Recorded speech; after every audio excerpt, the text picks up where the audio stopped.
Okay, I'd like to start this video out with a question from Chapter 3 in the OpenStax textbook. And we get this map here, and it's asking us if an airplane pilot is told to fly 123 kilometers in a straight line to get from San Francisco to Sacramento. Explain why he could end up anywhere on the circle shown in figure 3.53. What information would he need to get to Sacramento? And what they're getting at is that every point along this circle is 123 kilometers from San Francisco, but only one point on that circle is Sacramento. So you do need the direction in addition to the 123 kilometers. What this question is getting at is really the heart of the difference between distance and displacement. In this other question, in the same chapter, they give us that same image with a little bit of a change to it. And now they're asking, find the north and east components of the displacement from San Francisco to Sacramento. So how much farther north is Sacramento than San Francisco, and how much farther east is Sacramento than San Francisco? And they give us the 123 kilometers, but they also tell us a specific direction. They say 45 degrees between due east and the direction you have to take. So maybe they would call that 45 degrees north of east. If you're looking at these questions and you think, okay, I know how to find the north and east components of this. I know how to find how much farther east Sacramento is than San Francisco, and I know how to find how much farther north, then you're in really good shape with this material. And if you're looking at it and you're not exactly sure, then that's fine. That's what this video is for. This video is to talk a little bit about the mental tools and the mathematical ones that we need to answer questions like this one. This is vectors and motion, which is what we've been talking about. We're going to talk about them a little bit in 2 dimensions now. I'm applying for a new villain loan. Go by the name of Vector.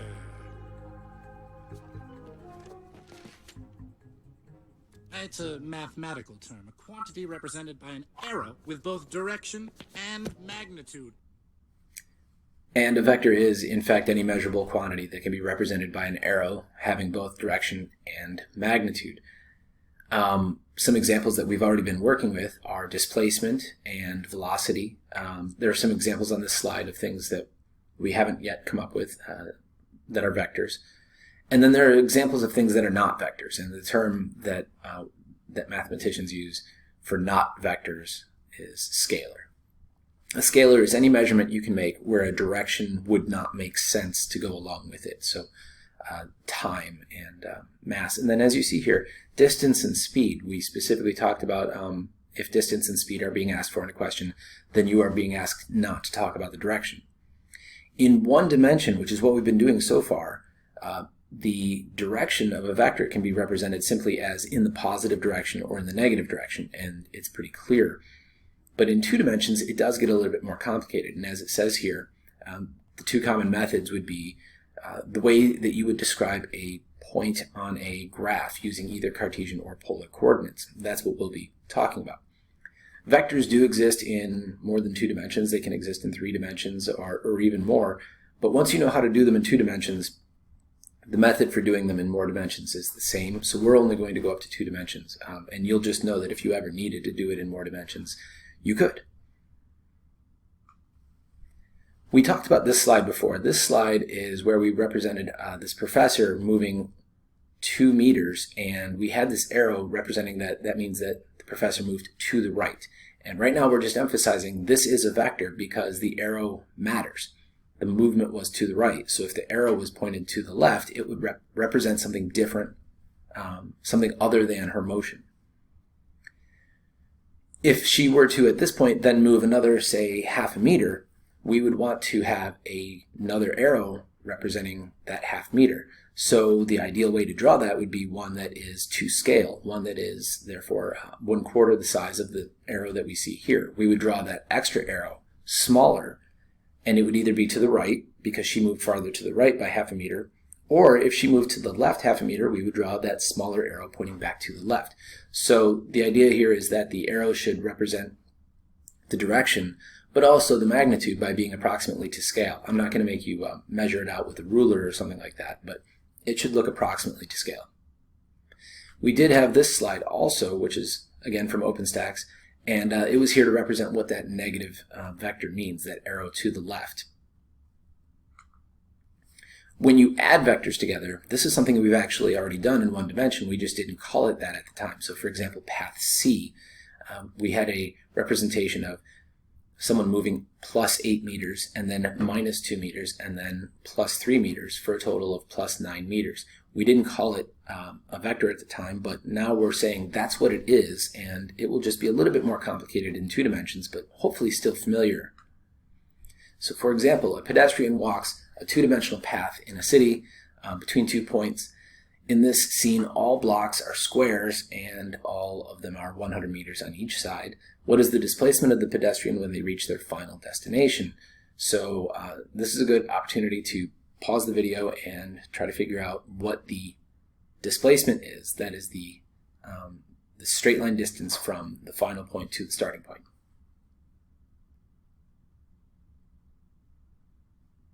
Okay, hopefully you paused it and tried to find that. I get that the final displacement is 1,030 meters, and the way I did that is that I have 2 sides of a right triangle presented here, and the straight line displacement from starting point to destination would form a hypotenuse that these 2 given vectors then form the other 2 sides of a right triangle. So we'll be using the Pythagorean theorem to calculate a final displacement from 2 smaller displacements that are being added together, not in 1 dimension, but in 2 dimensions. And saying that it's 1,030 meters is not enough information, just like at the beginning of the video when we couldn't just say 123 kilometers to get from San Francisco to Sacramento. We do need a direction. If you just say northeast, that's not incorrect, but it's not enough. We need more information because northeast represents an entire quadrant, any direction between due north and due east. So we do want a specific angle, and I would get that this is 26.6 degrees north of east, and if you're not sure how I got that, it's okay, I'll walk through it with you. But if you do know how I got it, again, you're off to a really good start with this information. We're going to walk through some basic trigonometry with the understanding that some of you may not have seen this in a little while. I know not all of you have taken a math course recently, but I also know that this is material that that we can re-pick up easily if you have forgotten it. The way that I got that magnitude of 1,030 meters is through the Pythagorean theorem. In this particular slide, side A and B of the triangle represent the 2 sides that are perpendicular. In the previous slide, those were the 2 displacements to the east and to the north that were given to us. And then the hypotenuse is that side C. Once you've been reminded of the Pythagorean theorem, the biggest thing is to make sure that you're being careful about which side is which. That's really easy to do if you draw it out on a piece of paper or a whiteboard. And then, of course, make sure that you are saying a squared plus b squared equals c squared. So if you have to calculate this, you'll have to do some square roots, and if you're cautious with that, then you should be perfectly fine. I'd like to point out that vector notation can sometimes be a little bit confusing, because here I'm saying a plus b equals c, the notation on the left, and on the right side of this slide I'm saying a squared plus b squared equals c squared, and those aren't the same thing mathematically. What we're saying when we say a plus b equals c and we have the little arrow signs over them like this, or they're in boldface, which I believe is how OpenStax represents vectors, a plus b equals c means the vector a plus the vector b does give us the vector c, and the magnitudes of those do not just add together a plus b equals c. The magnitudes would have to be found using the Pythagorean theorem. This is much more confusing if you are not drawing the images out. If, for example, you draw a velocity vector v initial and you add a delta v velocity vector to it, knowing how to calculate that, knowing whether you can just add them or if you have to do the Pythagorean theorem, makes a lot more sense if you draw the image and you get to see, is delta v in the same direction as v initial? Is it in the exact opposite direction of v initial? Or is it off at some angle, maybe perpendicular to v initial? If you don't draw it, it can be very confusing. I think all of this can be very confusing until you walk through some example problems. So we will walk through some example problems, starting with this right here. 3 meters plus 4 meters, does that equal 5 meters? not exactly, but in a vector format, we would say a displacement of 3 meters plus a displacement of 4 meters could lead to a total displacement of 5 meters. That's possible depending on your directions. Your distance would be 3 meters plus 4 meters, 7 meters, but the displacement could be 5. So you do want to be very careful to be clear about whether you're talking about displacement or distance in any given problem. Or for example, instead of displacement, we could be talking about velocity. We have our river current to the right here, 4 meters per second, and we have someone rowing this boat at a speed of 3 meters per second due to the rowing, and they are rowing perpendicular to the river current. Their combined velocity will be 5 meters per second, which would not initially be clear if you just said it's 3 meters per second plus 4 meters per second. The rules for vector addition are that if 2 or more vectors are of the same quantity, meaning that you can't, for example, add an acceleration to a displacement. If 2 or more vectors of the same quantity are in the same dimension, then you just add them together the way we have been, accounting for positives and negatives to define the directions. If 2 vector measurements are of the same quantity and those measurements are perpendicular to one another, then you can add them together using the Pythagorean theorem. And then where it gets a little bit more complicated is if 2 vector measurements are of the same quantity and they are not in the same dimension, but they're also not perpendicular to each other. They're at any angle other than 90 degrees from one another. You can't add them together without first determining their components. So we'll need to make sure we know how to do that. I'll also point out that I am probably never going to ask you about vector subtraction. It's not something that I am personally going to spend time on, but you may see it in a future course. And I want to mention, if you're ever asked to do vector subtraction, for example, vector A is equal to vector C minus vector B.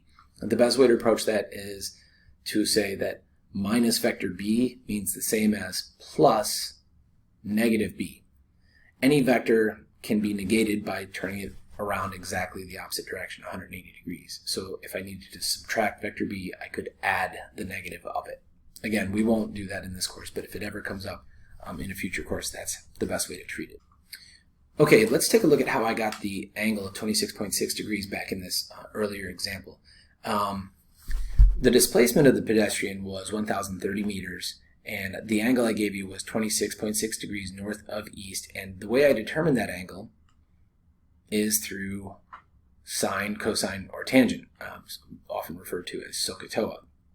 So when someone's talking about SOHCAHTOA, what they're talking about is there's right triangle trigonometry that we can use in order to define some of these basic functions. Let's do some right triangle trigonometry and then some algebra.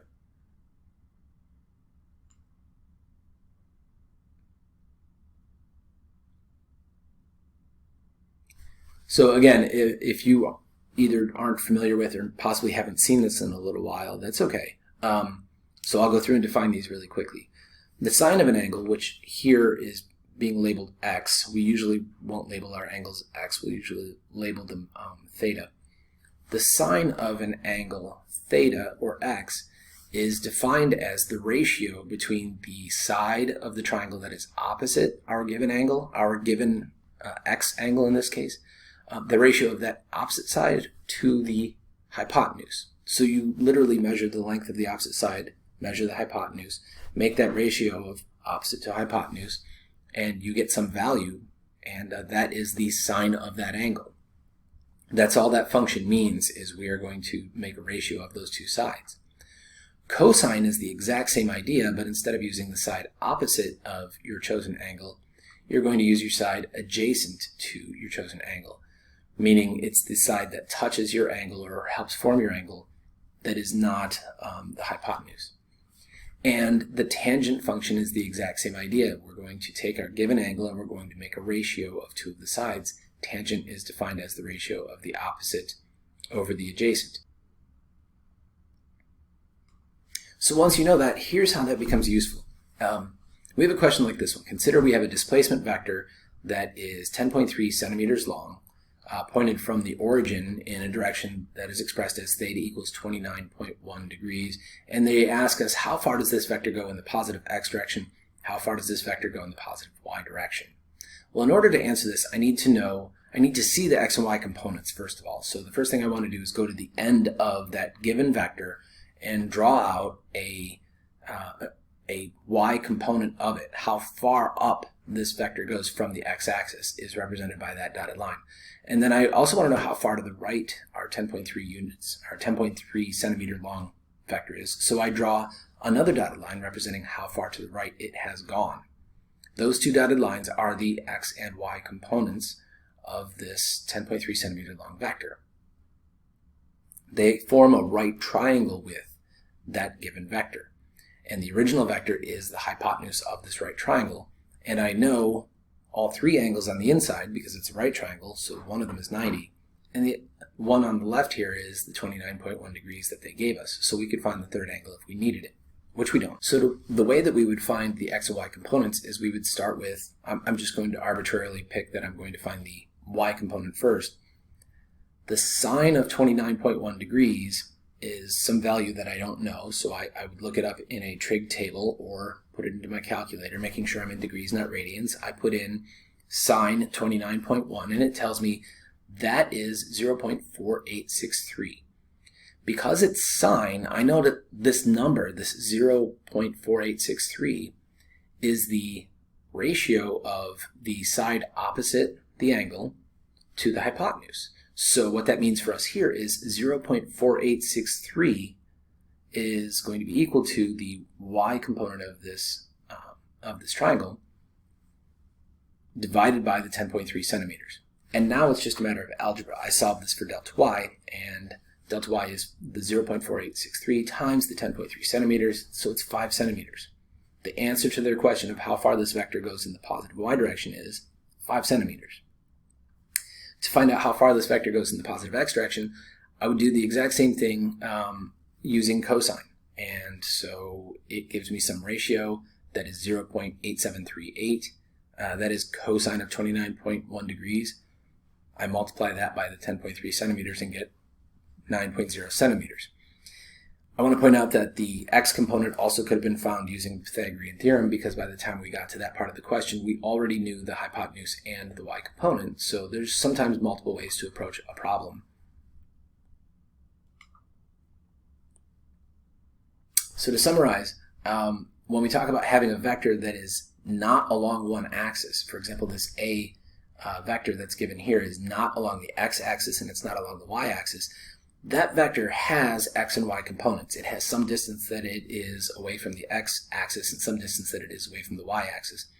And if you know the magnitude of the vector quantity, in this case the a, and you know the angle that describes the direction of the vector quantity, then you can use some basic trigonometry and algebra to determine the x and y components every time. Conversely, if you need to add together the x and y components to find the resultant vector, then you do that with the Pythagorean theorem.